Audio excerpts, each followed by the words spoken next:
Hey everybody, Andy Linneman and John Foster. It's 2026 and this is our first episode from this year. We've taken a little bit of a pregnant pause, and we've done the pregnant pause because it seems Oh, like pregnant. everyone we know in all 22 wives are having babies.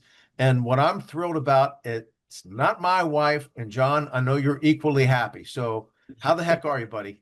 I'm doing great, and yes, it would be it would be a miracle. Let's just say. That's an understatement. Congratulations to Chris Lombardi, who's the latest guy. Last year we did Usual Suspects, John, and during the draft, Casey Brockman's wife and Dan Sylvia's wife had a baby. Since that time, Mike Gonzalez's wife has had a baby, and Chris Lombardi's wife has had a baby. So four That we out of know of. 16 There's probably more than that. yeah, there could be more. So 4 out of 16 have had babies. And as a guy who has 4 grown children and 4 grandchildren, that just makes me smile that it's you guys that are losing the sleep and not me. Because I imagine how I look the way I look now. Imagine if I were missing sleep.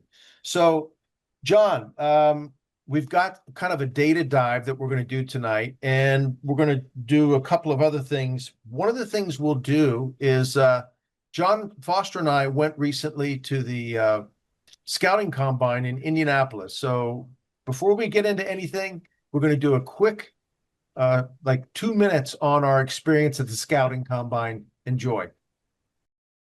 Andy Linneman here with John Foster. We are in Indianapolis at the combine. John's got his underwear on. He's going to be running the 40 shortly. I'm not wearing underwear today, so I'm not allowed to participate. More coming soon. Spot right outside the stadium. They've got all 32 team flags. Kind of cool. The Patriots one is the cool. You know you're in Indianapolis, the Patriot haters, when they're the only team's flag that's hung upside down. Cannot make it out. John's 40 times didn't cut it. No, not at all. Not close. John, any epiphanies today from the combine? Anything you learned? I saw some kids that were amazingly athletic, and I'm talking about the players, not me. So, well, yeah, it goes without saying with you, Andy. But yeah, it's. I think I improved my perception of a couple of players, and maybe downgraded another one or two. So good. We'll see at the draft and tell you what I did. Greg Cosell and I were hanging out for a little while. He wanted my opinion on some rookies. So Saw the picture. yeah. So those of you who follow him will know that his take on rookies are probably influenced by some of the things that yours truly said. I'm sure. That's it. See ya. Okay. Yep. So, John, what did you think of the combine? There's a lot of nerds there. Football nerds. Present company excluded, of course. Well, there's a lot of people that are very interested in 40 times and people running without pads on, and how high they can jump, and all those things matter. But tape doesn't lie. When you watch them play football, that's what makes a difference. And then the other component of that is that you just want to know how coachable they are, because they're not the player they're going to be today. If you draft the guy that's a complete player, and don't expect him to change. I mean, NFL coaches, NFL defensive coordinators, NFL scheme people, they're smart people. They will help those players get the maximum out of their ability. So you've been doing a lot of research on some stuff that we thought would be interesting for people. So the people who are watching this obviously have no life, and they're into all 22. So our motivation for doing this is to try to help people. And you've kind of done some research. You've been now a participant in 12 all 22 seasons across 7 leagues. And you kind of looked at activity in things like trades and waiver wires. And it's pretty interesting, actually, what you've come up with. So, being a finance degreed person, I've spent a lot of time in my life in Excel. So I dumped a lot of data into Excel and kind of looked at it and came up with some really interesting insights, I think. That one of the trends that's crystal clear is that trades accelerate in every single league in year 2 over year 1. And looking at 12 different seasons across 7 different leagues, there are the average trades in year 1 was 17. So if you 17 look in the whole league. in the whole league, 17 trades. For really low. all the year 1 leagues that I have access to. Year 2 was that goes to 80. So it's a 80. John, we had like 21 in the Perseverance League during the draft. Remember yes. that? Yep. There was 106 in trades in the Perseverance League last season. Wow. And 21 of those, or 21, 22 of those came during the draft. So, a good portion of them. But I looked at the data. The data says year 1 leagues have 17 trades. Year 2 leagues have 80 trades. Okay. Year 3 had 63 trades, and year 4 had 79 trades. Now, I only have 1 league that had year 4 in it, so the data gets a little thinner. Sure. But in general, you go from 17 trades, let's call that 20 for the sake of simple math, to 80 trades. So it's a 4x amount of trades in year 2 versus year 1. Mm-hmm. And then looking at the data, there's a couple leagues that we started, the usual suspects being probably the best example of that, of very experienced players, because we drew players from other leagues and put them in the first 16 team league that Andy won and got the ring for. Thank you. Appreciate that. But that league tended to trade a little bit more and have a little bit more waiver wire transactions than a pure startup league. So the 2 metrics that I looked at were the number of trades, which were a 4x multiple in year 2, and then a 3x multiple from year 1 to 3, and then a 4x in year 4 again. But so significantly more trades in the out years. I also looked at waiver wire transactions. They had a very similar trend, except for where you had new players. So if they were pure startup leagues that nobody had played all 22 before, those averaged 39 to 43 waiver wire transactions per person, per team, if you will, Across the season. And then the more experienced teams averaged in the 55 to 69 was the highest. So what's the conclusion from this then? Like, so the point is, if you're watching this as somebody who's been in all 22 for a little while, what conclusion, like, what am I learning from this? What should I be doing different to be competitive? Well, I think that looking at it, the thing I realized is that we all like the people we drafted in the initial draft. And those people in year 1, you don't tend to trade them a lot because you believe in them. And then through the season, they let you down. And beginning as soon as the season opens, there's always trades in March and April and May around the draft, kind of component that people say, you know what, let me see if I can upgrade this. And so trades begin to happen, and they happen at a 4x multiplier versus year 1 across all the different leagues that I looked at. The other thing that I found interesting, and I get into this data and I start going down a rabbit hole in some cases, but the other thing that I found out is that there's a lot of players in leagues that were successful, and there is a definite trend to the people that moved away from their original draft picks. So The startup draft. from the startup draft. So, I had the Primetime League this year that started, and Hard Knocks Lifters won that league. Hard Knocks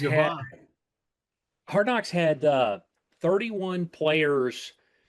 They today have 31 players on their roster that they started with from the initial startup draft. And we've had 1 season in this league. Yeah, good for him.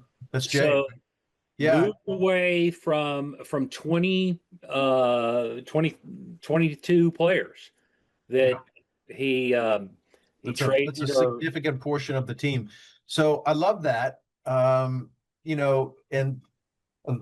we've said this before, that we've always felt like teams that do startups, it's always a little bit of slow going at first because you still believe in your guys. You built a board and meanwhile, I've come to learn I'm a suck at drafting because I'm one of those guys that turns over a lot of players because it's not easy, right? And there's injuries and there's all this stuff. So Well, as we've talked about, John, in order to take advantage of, like you've always said, there's only two ways you can improve your team in the off season, right? And really during the season, it's waiver wire and trades. And in the off season, you've got the rookie draft, which is kind of hard to really impact your team.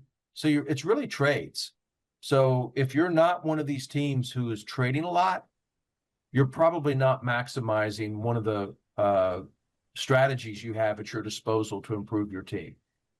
so the comment that I looked at is across these 7 rosters, the lowest roster, there's 152 players, and on the high end, it's 237 players that will be cut before kickoff on Wednesday of week 1. That's a combination of players that are already on existing rosters plus the rookie draft that's going to come in. That's going to add an additional, depending on how many teams are in your league. But there's another 80 players that are coming on. So somewhere between 152 and 237 players that are either rookies or on somebody's roster today that will be cut before team week 1 Wednesday this year. With that being said, that is the best way, in my opinion, that you can build your roster. You may not get starters, and there are some starters that were cut last year.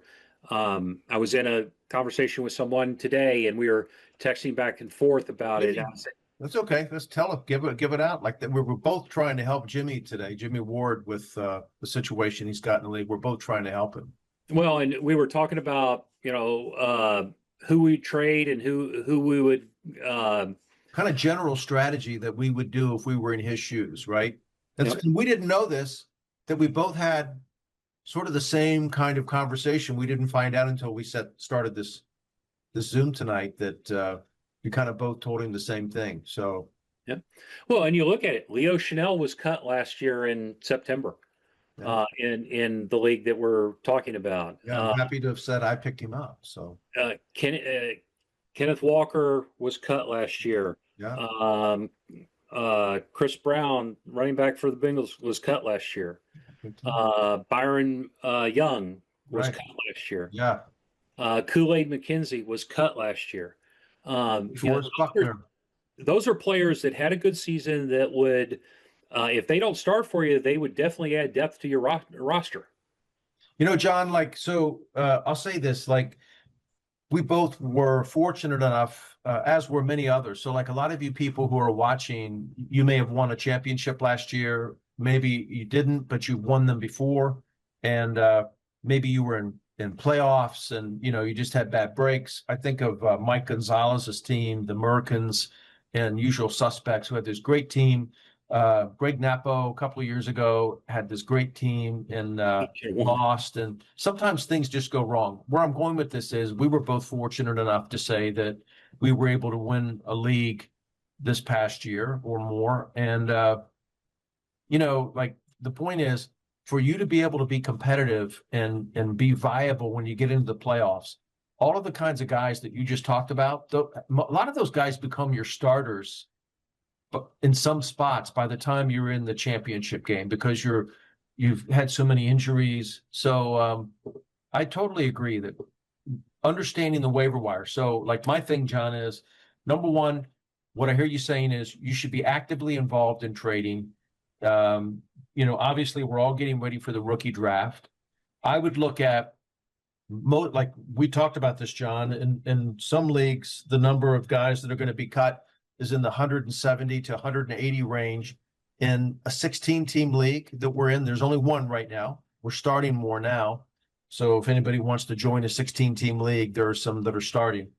They're going to be 200. I counted 232. You had 237 by your count. So think about that. That's 5 rosters of guys that are going to be cut and available on opening day between the number of players that are on rosters today and rookies in this upcoming rookie draft. So there are opportunities. My thing is look at your roster, look at other teams' rosters, and figure out how your team stacks up and be honest with yourself. Look at your points per game versus other teams to figure out if you can win. And if you can win, what's that look like? And trading is going to be a part of it. So, John, we're talking about coming up with something now that where we're going to have at the end of a broadcast a 4th and 1. It's 4th and 1, John. You got one. What's your one? My one is start trading now. Look at your roster and say, how do I minimize my needs before the draft?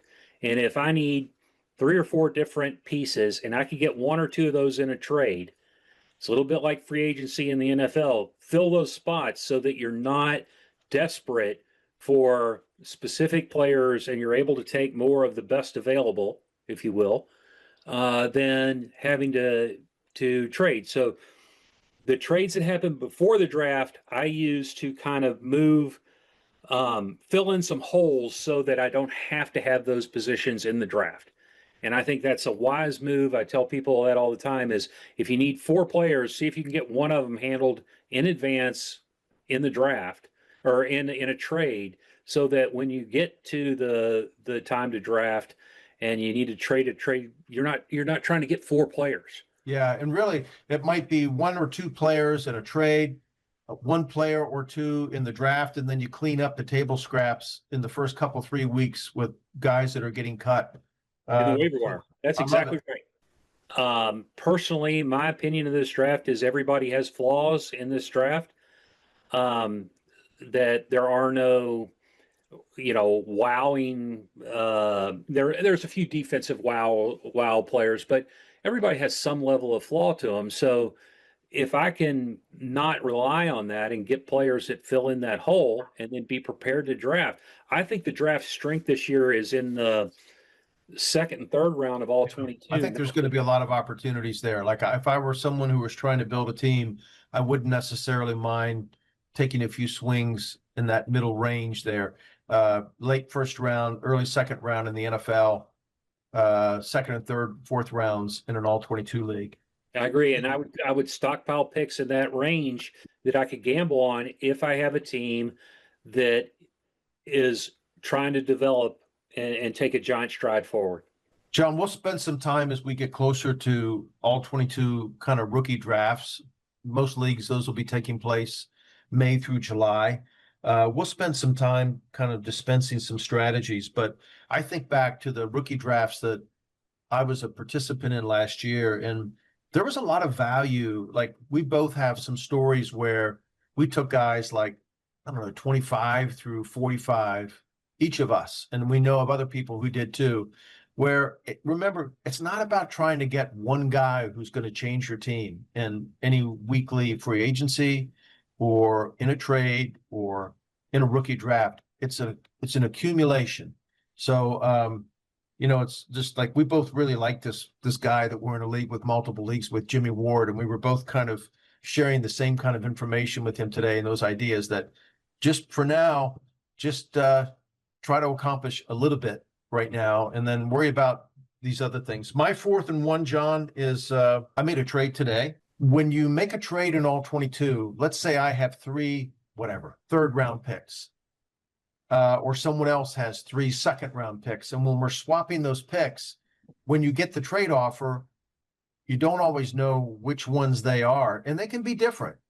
My perception of what might be someone's 2nd round pick might be very different from what I think my 2nd round pick is worth, or vice versa. So one of the things I'm trying to now do to make it full disclosure, I'm really all about the win-win trade. That's really important to me because I want to develop. I don't want to be Eric DaCosta in the Baltimore Ravens where people no longer want to do business with me.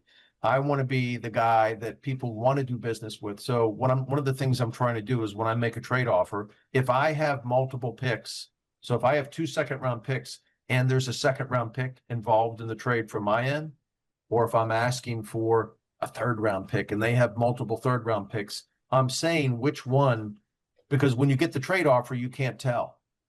Yep. And in the interest of full disclosure and transparency, I want to do that so everybody knows when they click accept what they're accepting. I don't want anybody to get a trade and go, wait a minute, I thought that was the different second or third round pick. So that would be something that I would suggest as we're talking about trading. When you're making a trade offer, in that little box, that text box at the bottom, you can say, hey, I did this today with Brandon and Perseverance. We did a trade and I said, this second round pick is my second round pick, which was pick 24 or whatever, versus another pick, which might've been pick 16. So when he accepted, he knew what he was accepting and it was total, we were on the same page. So there's no hard feelings. And I think that's a good thing for all of us to be mindful of. Let's make trades, but do it in a way that's open and above boards for everyone. Yep. And that's one of the requests that we put on all 22 potentially to That's right. be able to see which trade that is in the trading process. And Yeah.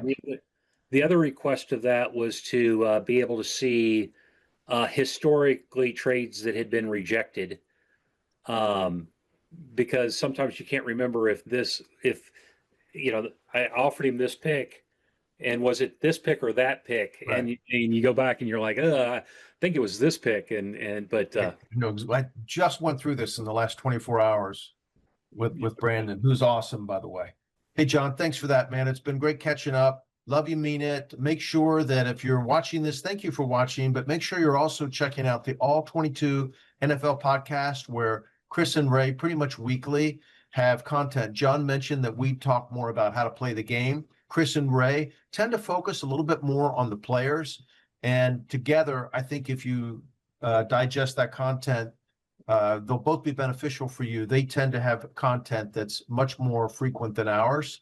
Although this time of year, John and I will kind of get into a mode now where we'll have an episode every 3 or 4 weeks in all likelihood. So as often as he'll tolerate spending time with me. So with that said, love you, mean it, brother. Hope you have a great night. Thanks for your time.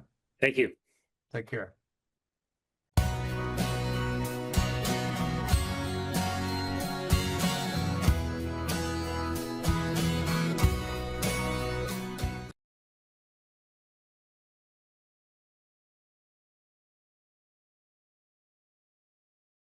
So with that said, love you, mean it, brother. Hope you have a great night. Thanks for your time. Thank you. Take care.